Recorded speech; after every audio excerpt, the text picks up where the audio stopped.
If you're a diehard Browns fan and love breaking down the game like we do, hit that subscribe button and turn on the bell so you never miss a blitz. Browns cornerback Denzel Ward found himself on the team's first injury report of the season this week, a development that caught fans' attention but didn't send immediate alarm through the locker room. Ward, who had previously escaped a major shoulder injury last month, was listed as a limited participant in Wednesday's practice, signaling that while he's not at full strength, the team is optimistic about his availability for Sunday's matchup against the Bengals. The report reflects the team's careful approach to managing player workloads and avoiding exacerbating any lingering soreness. Ward's presence on the field is critical as he faces a Bengals receiving core led by Ja'Marr Chase and T. Higgins, two of the most dynamic wideouts in the league. His ability to cover one-on-one matchups, read routes, and deliver timely tackles is a key factor in the Browns' defensive game plan, making his limited practice status a point of intense scrutiny for both fans and analysts alike. Ward himself addressed the situation in a press conference following practice, emphasizing that he doesn't anticipate missing Sunday's game despite the limited practice designation. His confidence provides a sense of reassurance to teammates and coaches who have seen firsthand his work ethic and determination. Ward's approach reflects a professional mindset, balancing caution with the competitive drive that defines his playing style. For a team preparing to face the Bengals' explosive passing attack, having Ward near full strength could be the difference between containing the opposition's star receivers or allowing big plays that shift momentum. The Browns' coaching staff will likely monitor his practice load through the week, adjusting drills and repetitions to maintain his readiness while minimizing the risk of aggravating any discomfort. Fans watching closely will want to see whether he participates fully in pre-game warm-ups as an indicator of his game day status. The broader Browns injury report reveals a mix of rest days, limited participation, and full availability among key players, showing a team navigating the early season rigors while preparing for a pivotal divisional matchup. Left guard Joel Bitonio is on the limited list due to a planned rest day, allowing him to recover from cumulative wear and tear, a strategy common among offensive linemen managing chronic strains. Linebacker Mohamed Diabate was limited because of a quadriceps issue, highlighting how lower body muscle concerns can impact mobility and tackling efficiency. Defensive tackle Shelby Harris was listed as limited due to illness, reflecting how even minor health setbacks can affect participation in team drills. Center Ethan Posick and tight end Blake Whiteheart were both limited due to knee issues, demonstrating the coaching staff's precautionary approach in maintaining offensive line cohesion and tight end blocking reliability. Meanwhile, tackle Cornelius Lucas and wide receiver Cedric Tillman practiced fully, indicating that certain position groups are healthy enough to engage at full intensity. This mix of availability underscores the challenge for the Browns in balancing player health with the urgency of facing a division rival. From a strategic standpoint, Denzel Ward's presence or absence could dramatically alter how the Browns approach defensive schematics against the Bengals. Ward is known for his speed, agility, and instinctive understanding of route combinations, traits that allow him to shadow elite receivers and provide reliable coverage in critical situations. Without him at full capacity, defensive coordinators may need to adjust coverage assignments, possibly relying more heavily on zone schemes or safety help over the top to prevent explosive plays. The Bengals, featuring a high-powered passing offense led by Joe Burrow, excel when given even the slightest mismatch, making Ward's condition a critical variable in game planning. His ability to disrupt timing routes, contest catches at the line of scrimmage, and provide leadership in the secondary contributes not only to pass defense, but also to overall defensive morale. In essence, Ward's participation influences not just his individual matchups, but the entire defensive strategy against one of the NFL's most efficient passing units. The timing of the injury report and Ward's limited practice designation may also have psychological effects, both for the Browns and their opponents. For the team itself, seeing a star cornerback slightly hampered could create added motivation to rally around him and protect the defensive unit's integrity. For the Bengals, it introduces potential optimism, even if tempered, about exploiting a perceived vulnerability in the secondary.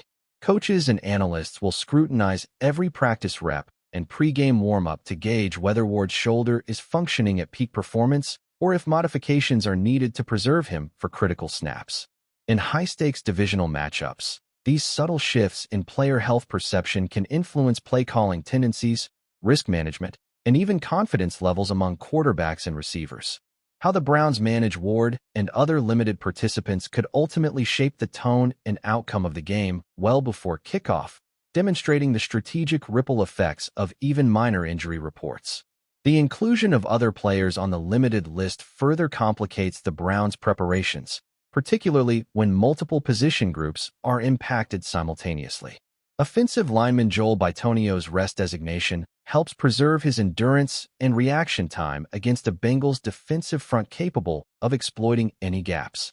Similarly, Mohamoud Diabate's quad limitation could reduce the defense's rotational options at linebacker, affecting blitz packages, coverage versatility, and tackling reliability. Defensive tackle Shelby Harris's illness could temporarily weaken interior defensive line depth, placing added pressure on starters to maintain gap integrity and run-stopping efficiency.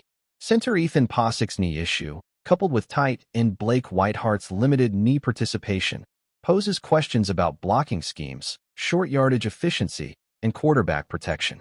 Despite these concerns, Cornelius Lucas and Cedric Tillman practicing fully offers a counterbalance, allowing the Browns to maintain some continuity on the offensive line and receiving end, which may offset other limitations.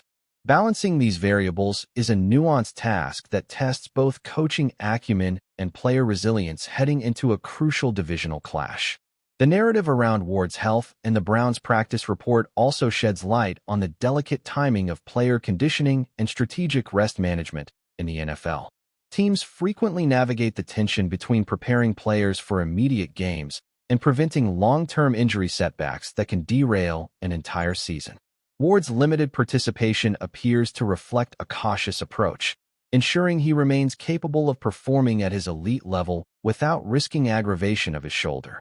Similarly, the careful management of Bitonio, Diabate, Harris, Posick, and Whitehart demonstrates a comprehensive approach to player wellness that encompasses both physical recovery and mental readiness. These decisions are especially critical in divisional matchups, where a single big play or defensive lapse can shift momentum and influence playoff positioning. Fans and analysts alike are attuned not just to whether players show up on game day, but how effectively teams calibrate workload and practice intensity in the lead-up to high-stakes contests, making every practice session a window into potential game day outcomes. Looking specifically at Denzel Ward's role in the upcoming matchup, the importance of his coverage skills cannot be overstated. Ward's ability to read a quarterback's eyes, anticipate route breaks, and maintain tight coverage on elite receivers like Ja'Marr Chase is central to the Browns' defensive strategy. His presence also allows the defensive coordinator to employ a wider range of coverage concepts, including press-man schemes, bracket coverage, and varied safety alignments that keep offenses guessing. Losing even a fraction of his agility or reaction speed could force the team into more conservative alignments, placing additional stress on linebackers and safeties to compensate. Ward's skill set extends beyond physical coverage. He provides on-field communication, alignment enforcement, and situational awareness that ensures the secondary functions cohesively. Against a Bengals offense that thrives on timing, precision, and misdirection, any limitation in Ward's abilities could amplify the challenges faced by the entire defensive unit. The limited participation of other key Browns players also highlights the importance of depth and rotational strategy in modern NFL play. Cornelius Lucas' availability at tackle ensures that pass protection remains robust against a defensive front that can generate interior pressure, while Cedric Tillman's full participation in receiving drills helps maintain continuity in the passing game despite other injuries. Meanwhile, defensive limitations with Diabate, Harris, and Posick require creative adjustments to personnel packages, emphasizing the need for versatile backups and hybrid players capable of stepping in without a drop in performance. Coaches must weigh the risk of pushing players too hard in practice against the reward of having them fully ready for Sunday, a balance that demands meticulous planning, video analysis, and real-time evaluation of physical performance. The Browns' ability to manage these factors effectively may determine not just individual success, but the overall trajectory of the game and early season momentum within the division. As the team progresses through the week, monitoring Denzel Ward's recovery and practice participation will be a focal point for both the media and the fan base. While his statements indicate confidence, the coaching staff will likely make a final judgment closer to game day based on his responsiveness to practice loads, pain levels, and ability to execute drills at full speed. The broader injury report, which includes strategic rest and limited activity for several other players, underscores the multifaceted challenge of balancing player health with competitive readiness. Against a Bengals team featuring dynamic skill players and a high-octane passing attack, every incremental advantage matters, making Ward's condition a key narrative heading into Sunday. Ultimately, the Browns' management of their personnel and Ward's availability could define the defensive performance and determine whether the team can slow down one of the league's most dangerous offenses in a matchup that has playoff implications early in the season. With the game against Cincinnati looming, the narrative surrounding Denzel Ward and the Browns' limited practice participants adds a layer of intrigue and anticipation that will extend beyond the locker room. Analysts and fans will dissect every practice report, press conference comment, and warm-up observation to gauge whether the team enters Sunday fully prepared or compromised in critical areas. Ward's potential to neutralize elite receivers, combined with strategic depth management across offensive and defensive positions, represents a microcosm of the challenges NFL teams face when balancing health, preparation, and competitive urgency. The Browns' ability to navigate these variables will be tested in real time as the Bengals attempt to exploit any weakness, turning pre-game speculation into in-game consequences. In the high-stakes environment of divisional matchups, even marginal limitations can cascade into pivotal moments, making the story of Ward and his teammates' practice status one of the most compelling narratives leading into the weekend clash. Enjoying the content so far? Smash that like button and drop your take in the comments. We want to hear what you think about the Browns this season. Total chaos erupted this week in Cleveland as Myles Garrett, the star defensive end for the Browns, unleashed a statement that immediately sent shockwaves through the NFL community. During a casual off-the-record interview that somehow made its way to social media, Garrett reportedly made pointed remarks about Shedeur Sanders, the young quarterback who has been drawing attention for his unconventional style and high-profile football lineage. Fans immediately erupted, with speculation running wild over what Garrett could have meant, whether this was a genuine critique of Sanders' abilities or merely a strategic attempt to get into the young quarterback's head. Analysts are now dissecting Garrett's words, looking for hidden subtext, historical context, and any connection to past rivalries. The Browns organization has remained officially silent, but insiders suggest that internal meetings are happening behind closed doors, with coaches, management, and veteran players debating whether to address Garrett's comments publicly or let the storm pass quietly. The rumor mill around Garrett's statement only intensified when clips of the interview began circulating on platforms like Twitter and TikTok, each clip framed with sensationalist captions implying that Garrett may have outright questioned Sanders' future in the league.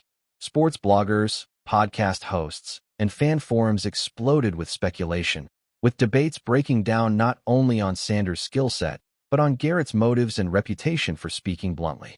Some commentators argue this is classic Garrett, a player unafraid to speak his mind, while others suggest it's a deeper strategic maneuver aimed at unsettling opposing teams and generating media coverage.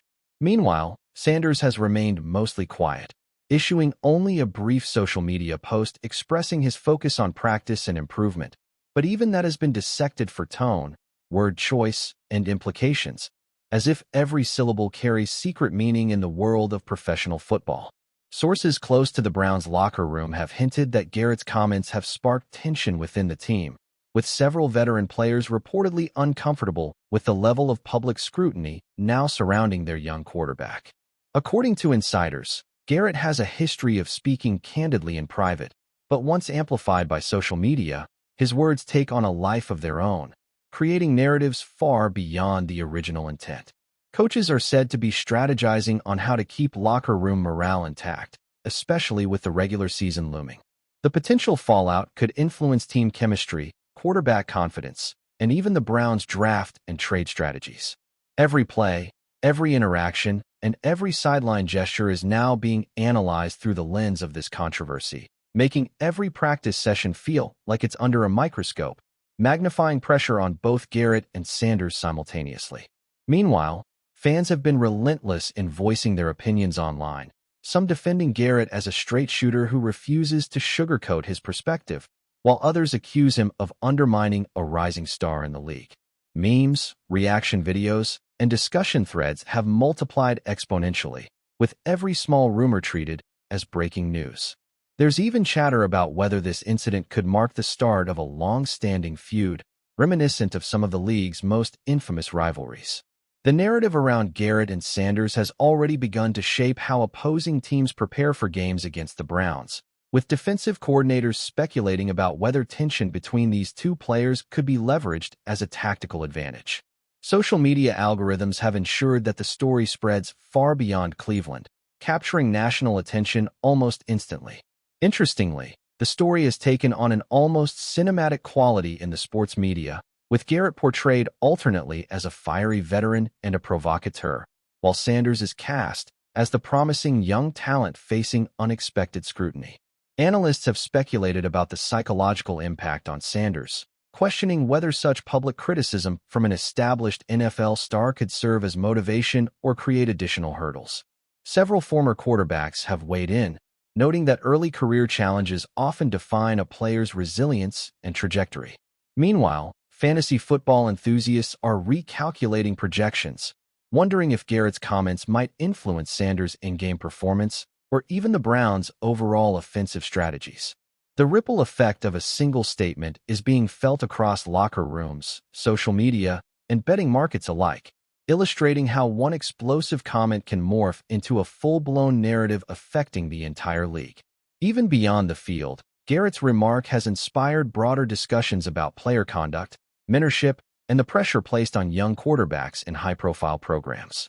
Analysts and commentators are debating the ethics of public criticism among teammates or future league prospects, weighing whether Garrett crossed a line or is simply participating in a time-honored tradition of competitive banter.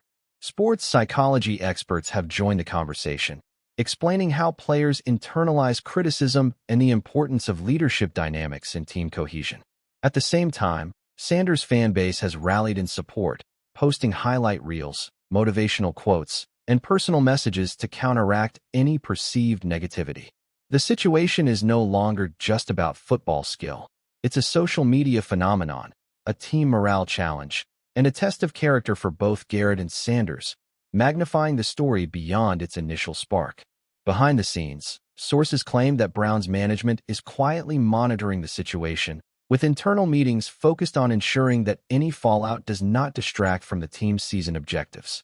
Some speculate that Garrett's comments might have been premeditated to test organizational loyalty, media handling, or even to pressure Sanders into responding. The tension is described as palpable, with assistant coaches reportedly instructing players to remain professional and keep focus on the upcoming games. Meanwhile, reporters are reportedly attempting to schedule follow-up interviews with both Garrett and Sanders, though access has been tightly controlled.